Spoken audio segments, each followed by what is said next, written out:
Hi guys! Today I'm sharing with you this process video and I would like to talk about some of my techniques.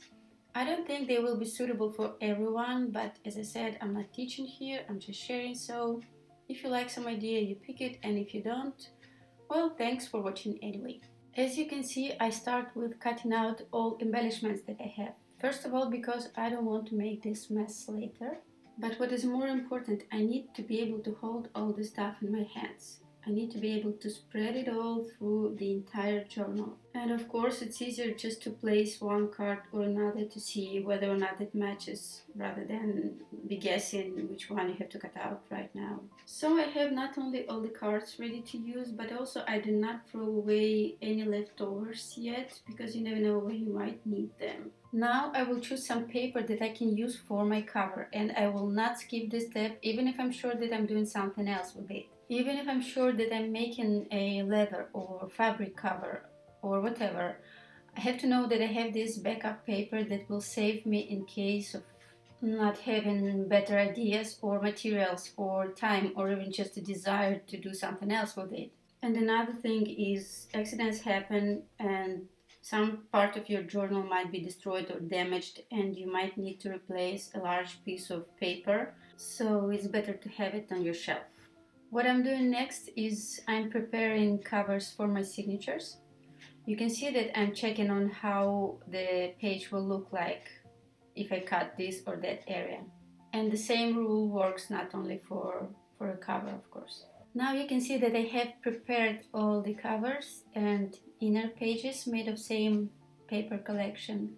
And at this point I will arrange the order of my signatures and will choose where to put an extra page. There is nothing special about doing that, I just like to have them as different as possible.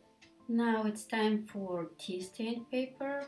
I will put like 3 or 4 pages now, and later I will add or remove some of them. I will now add some vintage stuff. I have a lot to choose from, and some books are so old and pages are so fragile that sometimes I have to enforce them or fix them. And for me it's not a problem like at all, because I think it even adds more charm to your page. Usually I use a lot of music sheets and I have them in different styles, so sometimes I can even use a few of them in one journal, like I think this time. I also love finding these kind of exercise books or journals where you can see a lot of illustrations, drawings or charts, and yet there is a lot of writing space. And of course I add a lot of vintage book pages. You can see that this one was signed in 1911, so it's over 100 years old. Now I will add some colors and pages from exercise books. So basically I'm trying to make a set of papers that are as different as possible, and yet I do not forget about color and texture match. It's time to arrange all my pages and see how fat my journal already is. To me, seems okay. And now I will be doing a very boring job. Well, right now you can see that I'm making a pocket that will be a very center of every signature. But after that I will start aging every single page that I have in my journal using these distress inks. It takes so much time that sometimes I feel like, oh my god, these pages can get all themselves even before I'm done. Of course you can skip this part, but if you decide to accomplish it, you'll see that every minute spent is totally worth it. Anyway, now the fun part begins, because this is when I start making my embellishments. I will not choose yet where I will attach them. For now I just want to use as many materials as I can, so that I will get some more space around me. And another thing is, I just want to enjoy the moment. As I said, this is my favorite part. I don't want to be interrupted by thinking about mix and match and size and shape and other things. I just want to let my creativity flow. So I will make a bunch of booklets, envelopes, some interesting tags, and then I will start decorating the pages using them. I found for myself this idea of decorating only signature covers so that it's more comfortable to journal inside. Of course, I will not make all my journals like this, but I think I will use this option in future. When all my signatures are decorated, I start making a cover. You might think that it's not comfortable because the pages are fat and all this hanging stuff is in a way, but well, in my case it works because I don't like counting or guessing how wide the spine should be. And if something goes wrong, I prefer to spend time fixing, not counting in advance. This time I used my favorite cover and binding technique.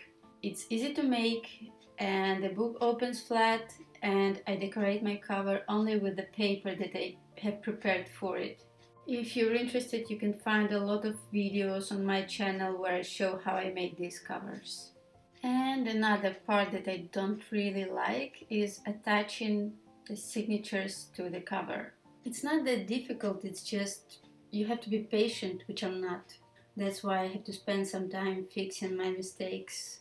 But again, I'm even less patient when counting or measuring, so it's okay for me this way.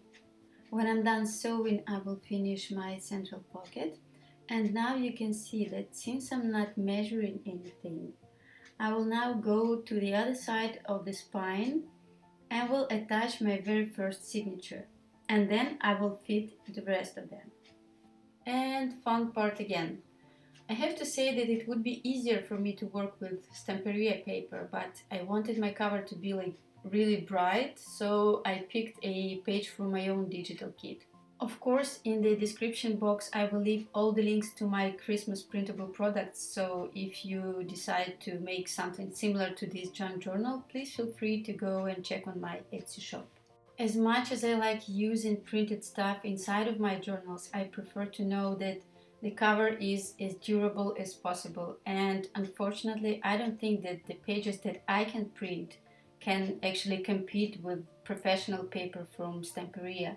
So to make it even better than that, I covered my paper with a piece of a plastic pocket. And I'm ready to decorate my cover.